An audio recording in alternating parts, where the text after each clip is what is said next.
The worst part of it was in the beginning because I didn't know what was happening to me. How long ago did your hyperacusis start and how did it happen? I had tinnitus. I've had tinnitus for a while, but it was really could hardly even hear it. And after I had my shot, my vaccine, about a week later, it started getting really, really loud, and it caused me a lot of anxiety. And I think along with anxiety, what happened was that's when I started with the hyperacusis. And it started off where I didn't know exactly what it was. I knew I was having, the problems I was having, but I didn't know what it was, but I just wanted it to stop. It was a really horrible experience. What kind of sounds were triggering the sensitivity around your house or around your life? Everything.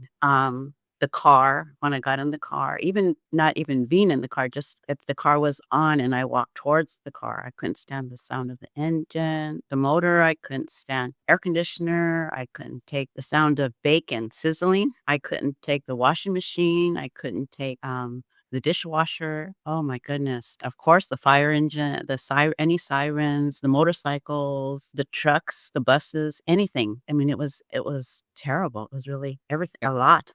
The most common symptoms of sound sensitivity, hyperacusis, would be water running, dishes clanking, kitchen sounds, those types of things. Were those some of the worst sounds for you day to day? Yes, because I had to live it. I couldn't go without washing my dishes, or I couldn't go without washing clothes, or I couldn't go out without the air conditioner. I mean, it was very hard. So, when you started treatment, how was the treatment explained to you, and what was your understanding of the treatment for hyperacusis? The sound therapy was the main thing, the little I have little sound generators, and I then, you mentioned having the maskers, tinnitus maskers, which I still have. I don't wear them as often because I don't really need them except for maybe sometimes it's tinnitus, but relax.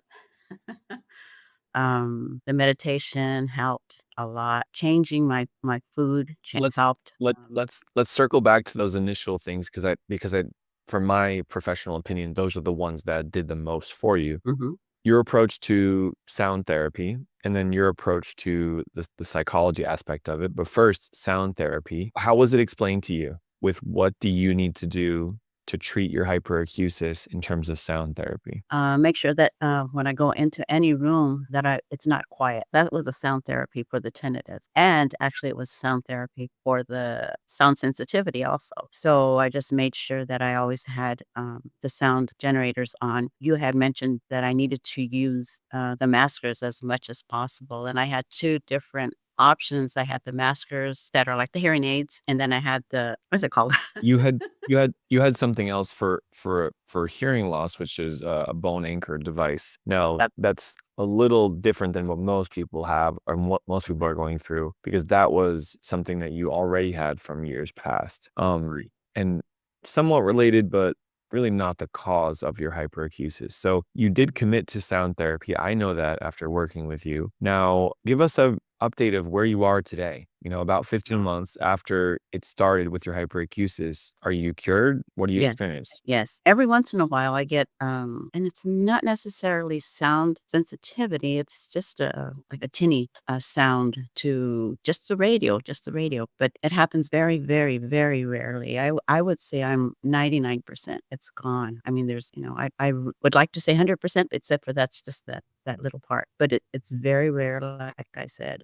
It's gone, thank God. Let's say going to the store, going to the grocery store, you knew that some of those sounds were going to trigger your sound sensitivity, but you also probably had some fear, anxiety, and stress around going there and around being there. So you can't change the sound sensitivity in the brain, but you can work on the fear and the anxiety and the stress around going there. So there is this psychological element. Would you like to touch on that and how you manage that? Well, like I said, though, at first, I just didn't want to even think about it. My anxiety had gotten so bad that I just didn't want to do anything. I just wanted to stay home. But after talking to you and you telling me, that I needed to go out and do things, I would just try to psych myself out anytime I had to go because I had to go to the store. There's no way I could just forget about it and not eat.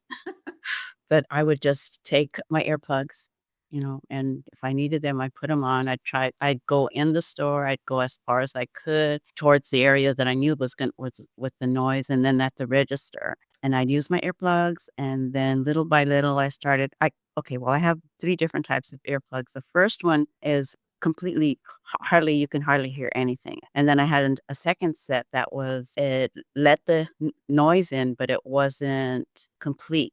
And then I had another set that was really, really light as far as letting the sound go through. So depending on that, I would put those on, and then little by little, I just take them off and Mhm. just have to go in the stores. And like I said, the anxiety was really bad for a really long time. I was really afraid that what I was afraid of was going in there, and any progress that I had made with the hyperacusis, I was afraid I was going to lose it. I was afraid that I'd go back and I'd have to start all over again, and that's what really, really used to give me a lot of anxiety. But as I kept on going and got a little braver and braver, I realized that no, going out there and doing these things that I needed to do actually was helping it go away. If you follow Treble Health and get value from these videos, I would highly recommend that you watch the full video from this clip right here, or subscribe to this clip's channel.